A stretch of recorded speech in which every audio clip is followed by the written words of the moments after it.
Makikita natin dito parang meron ng bukol doon sa bandang paa. Ano ba yan? The Asian Kennel. Okay.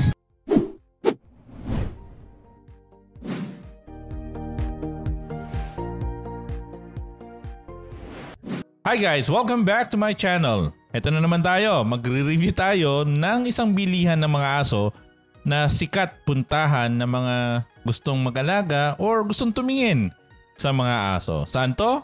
Pupunta naman tayo ngayon sa Pasig City, ang tinatawag nilang Tiendecitas. Okay? So yon. Sa mga hindi nga pala nakakilala, ako nga pala si Dog Coach Francis. Isa akong professional dog trainer with over 10 years of experience. Nakapagturo na tayo ng mga iba't ibang klase ng aso mula sa mga iba't ibang klaseng tao at gumawa na rin tayo ng pelikula, mga commercial at isang teleserye. So, simulan natin. Okay, bago ko nga pala simulan, fair use lamang po. Gusto lang naman natin is mag-educate. Kung meron ako masasabing hindi nyo magustuhan, pasensya na po. Walang kasuhan, walang samaan ng loob. We are just trying to educate the people and give our opinion. Okay ba? Kung okay na, simulan na natin. Oo, mga natutulog pong mga Pomeranian. Huwag mong gisingin. Wow. Chow-chow sir. Chow-chow agad yung pumuwan sa atin. Nakikit naman nito. Naghanap na ng amo. Wow. Dami aso. Bago ko nga pala makalimutan, Tiendecitas, pumupunta rin ako dito, katulad nung sa Cartimar, para tumingin at bumili ng pet supplies. Yun lang. Paminsan-minsan, kakain. Karamihan ng mga aso dito, once you purchase, meron na silang kasamang pedigree certificate. And yung pedigree certificate na to ay affiliated sa ACOPI. Ano bang ibig sabihin ng ACOPI? Ano ba yan? The Asian Kennel Club Union of the Philippines Incorporated. Yan, ACOPI. Dito kasi sa Pilipinas, meron tayong dalawang pedigree organizations na nagre-register ng mga aso. Yung isa, yung PCCI or yung Philippine Canine Club Incorporated at yung ACOPI. Okay? Sige, tuloy na natin. Okay, so sa C5 to, no? Yan pala yung pangalan niyan. Las Fiestas, Pasig, Metro Manila. Pero ang alam natin tawag talaga dito is Tiendecitas. Ito, nasubukan ko na rin naman dati. Yes, pet friendly talaga kasi pwede mong dalhin yung mga pet mo. Kasama silang kumain, pwede mo silang kasama na nag-grocery or nagsha-shop doon sa mga tiangge. Chow-chow sir. Chow-chow agad yung pumuwan sa atin. Nakikit naman nito. Ayan, chow-chow. Wow. Kayo babae lalaki? Lalaki yan sir. Nasa magkano yung lalaki? 25 sir, parehas. Parehas lalaki. Okay, so again, ako kasi personally, mas gusto kong pupunta ako doon sa breeder rather than go to these pet stores or pet shops na nagbebenta ng mga aso kasi hindi natin nakikita yung tunay na kalagayan nila nung sila ay pinanganak, saan ba sila pinanganak, ano ba ugali ng magulang nila, matapang ba yung magulang nila. Pero ang pagkakalam ko talaga, sabi ko nga bumibisita ako dito dati, generally malinis. Okay? Generally. Pero meron din mga ilang stores na medyo questionable din. So, that's how it is. Pit nila. Meron din silang Shih Tzu. Ayan. Babae, lalaki? Lalaki sir, parehas. Magkano siya? 13,000. Negotiable naman, no? Tsaka may mga papel na rin yung iba, no? Itong video na nire-review natin, nire-review na rin natin yung vlog niya from our Cartimar video. Okay? Bakit siya? Kasi mas maraming viewers ang kanyang page. And gusto kong mas ma-educate din yung mga ibang tao na nanonood ng vlog niya. Okay, so kung napapanood nyo to, thank you for letting us use this. Pero again, fair use lang din. Pero yung sinabi niya kasi dito cute, well kadalasan naman lahat ng aso talaga cute as their or young and puppy, pero hindi mo talaga malalaman yung ugali nila until na lumaki na sila. Ano ba yung best predictor? The best predictor of your puppy on how they're going to grow up is the mom or dad. Okay? Ng puppy. Pero syempre, kung binili nyo sila dito sa ganitong pet store, hindi nyo malalaman. Magugulat na lang kayo, matapang pala. Tapos hindi pa sinamahan ng early training. Yun, no? At meron din silang poodle. Ayun, no? Ganda naman ng poodle na to. Nasa magkano yung poodle nyo kaya? 28 sir. Babae, lalaki? Lalaki po. Lahat ng mga makikita nilang aso vaccinated na, no? Yes po, complete. Ayan, may kasama din papel. Kasama to kaya? Sir, poodle din yan. Poodle din. Babae, lalaki? At meron din silang natutulog na beagle. Ayan. Bigel. Babae, lalaki? Lalaki sir, Nasa magkano siya?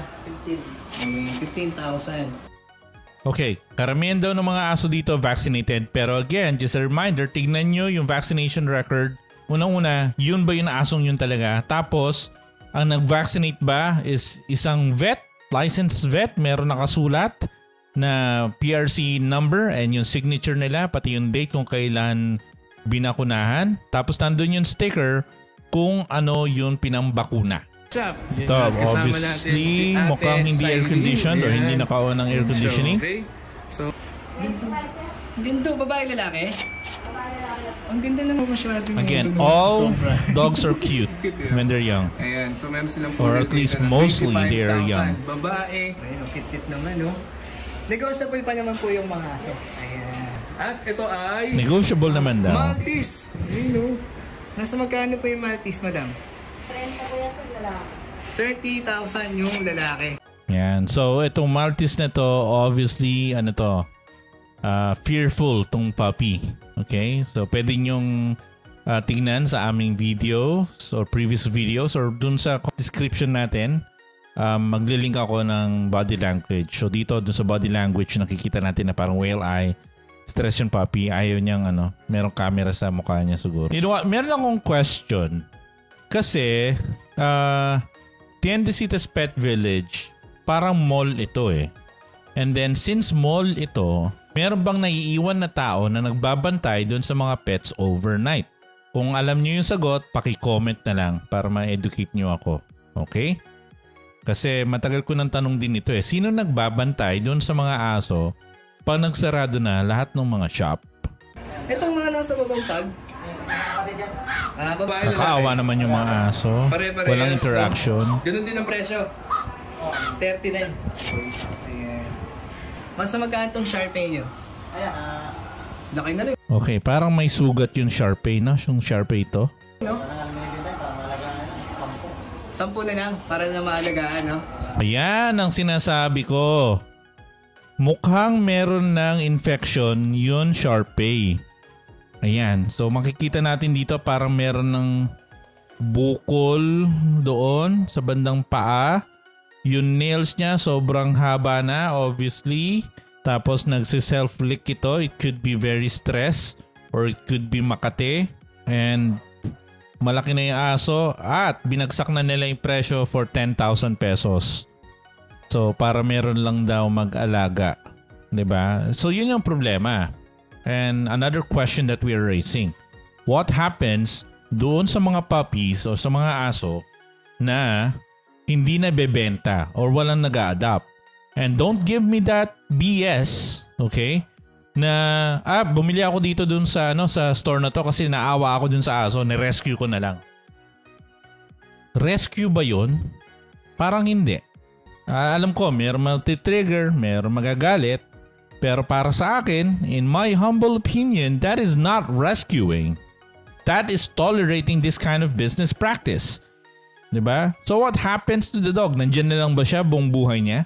Tapos ibababa na lang yung presyo para may dispatcha ka na lang kasi instead na maging profit ka, nagiging cost ka pa para sa amin. So isn't that animal abuse? So tell me. Okay? So let's continue. Okay, 10,000 na lang to. Yung kanilang Sharpei, binibenta para lang may mag-alaga na lang. No? Magwa 1 year old na. Oh, magwa 1 year na. Ay, umarap ah. So kung 1 year na siya nandoon tapos nakakulong lang, yun lang yung mundo niya. 'Di ba? Some of them will be even fearful of humans, kids, other dogs.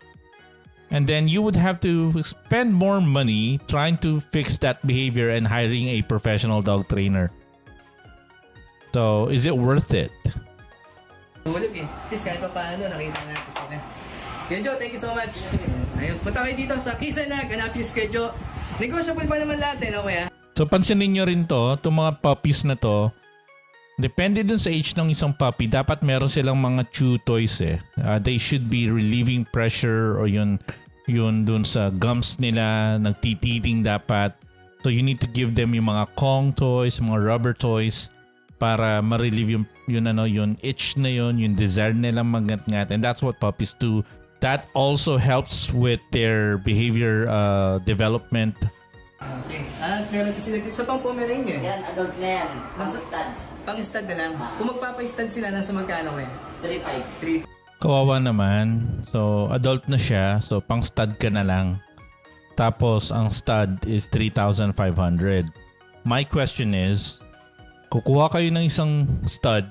Pag ang ideal kasi na stud, siya yun magandang representative ng breed. Kaya gagamitin mo siyang pang stud. Tapos, ano bang background? Sigurado ba kayo na walang health issue tong aso na to? Sigurado ba kayo na maganda ang kanyang temperament? Yung puppies ba na mapuproduce niya is mabait, healthy? How do you know? Well, we do run genetic testing o kaya naman simple health test lang. Diba? Makikita nyo na yan eh. So, kung 1 year tapos nandyan lang siya, pang stud lang, saka na siya lalabas tuwing mag-stud, what kind of a life is that? Kawawa naman. So next pet shop tayo, ang Big Paws. Alright, sunod na pet shop naman. Si Kuya Rex. Katabi lang siya ng puppy care, okay? So, dito, yun, yung kanina. So, kaya... Halos pare-pares lang din naman yung kanilang business practices, no? Kung tutuusin. Lahat nakakaawa yung aso. Walang masayang aso dito. So, pang ilang review na natin to or reaction na lang natin to. And it's the same thing. Pwede siyang kontakin at itanong kung negotiable pa ba. Okay? Ate, ano po mga asong meron tayo? Mga puppies kami for sale. Ayan. Unahin na po natin itong choco. Ano to? Choco Poodle? Pantong po na poodle po. 3 months old na. Super cute. Ayan. Nasa magkano po yung ganyan? Ano siya? 30,000. Pero negotiable pa naman po. Babae, lalaki? Ang lalaki. Ayan, 30,000 negotiable pa naman. Meron din silang pad. Yes po. Ay, ang galing ni sir. Pag po siya. Yes, nasa 4 months old na po. Super liit lang po. Nasa magkano po yung ganyan? Ano siya? 35. Negotiable din po. Babae, Okay, so, teka lang. Ang purpose talaga ng video na to na pinapakita ng vlogger is yung presyo. It's fine. Pero napansin nyo ba na wala man lang silang binibigay na kahit na anong information doon sa aso? As in walang background. Presyo lang. It's as if na parang bumili ka ng cellphone na kahit saan mo siya bilhin, parehas lang. Pero dito sa mga aso, hindi ibig sabihin bumili ka ng pug. Lahat ng mga pug pare-pares ng ugali. Okay? Depende pa din yan doon sa pagkakabreed. Ano ba yung purpose ng breeding? Ano ba yung standard na sinusunod nila? O baka walang standard. 32. 32,000 negotiable pa naman Makita po. niyo po ang ganda ng mukha, tsaka ang lalaki ng paa, tsaka ang ganda ng kulay po. Oo, oh, maganda siya. Dark red, hindi po Dark siya red. yung normal na yellow lang talaga. Dark red. Maganda yung kulay niya. Ang Golden Retriever, meron tayong alaga dito. My personal dog. Si Stella, she is on the lighter side. Yung parang white. Merong ang marketing term doon eh. English Cream Golden Retriever. Si Serena naman, ang ating demo dog, our little star. Ano siya? Dark color. So, yun siguro yung sinasabi niya. Medyo red ang tawag natin dyan. Mas dark na color. Yung sinasabi siguro ni ate is yung mga blonde. Yung mga nasa bandang gitnang color. Pero no matter what, they are all golden retrievers. Diba? Pero okay. So at least meron siyang binigay na dagdag na information. Ganda. So, ganda. At meron silang Shih Tzu, no? Yes. Kung tutusin yung ginagawa nila na they're playing fingers with the puppies. Tapos yung puppies sinusubukan na abutin.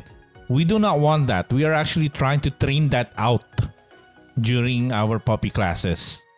So, hindi maganda yun, no? Na panimula. Para pag itong puppy na to, let's say, marry home, anong gagawin niya pag meron ka ng finger na malapit sa kanya? Ngangat-ngatin niya na yun. Ano kuya? Yung babae, 100. Ito, Yung this babae, appears to be 100, yung Pembroke. lalaki, 80,000. Negotiable pa naman. At meron silang chow chow. Nasa magkano yung chow chow kuya? 25. Okay. Curious lang ako, no? Kasi when they have these dogs, like yung mga corgis, mga chow,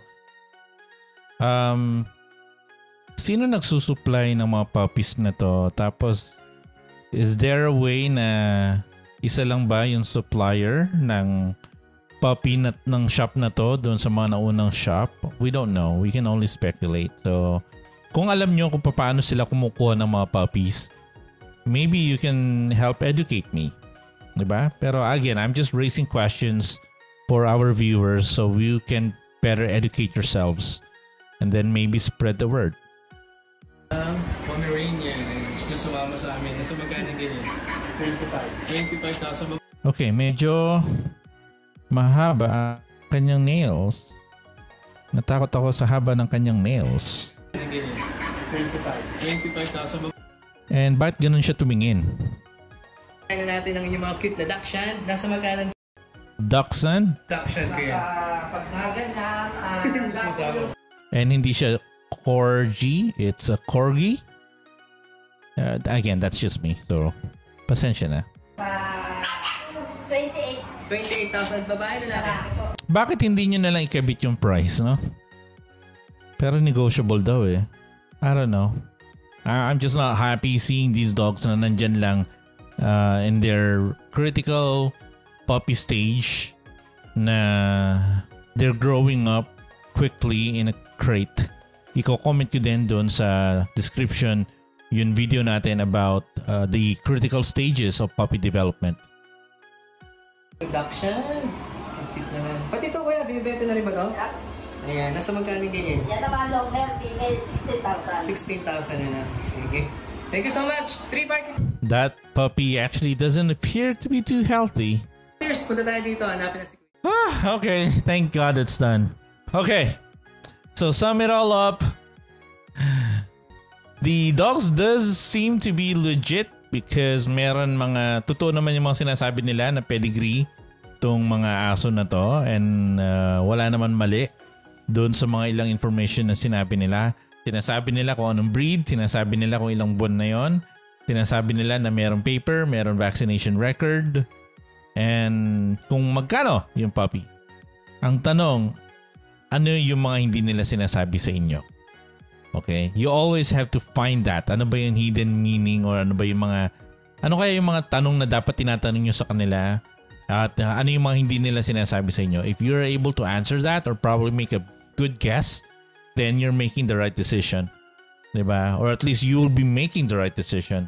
Pero kung ganito, ang daming mga factors na kailangan nyong malaman, ang hirap ano? Sige, do I want people to be purchasing puppies in these kind of places? As much as possible, please don't.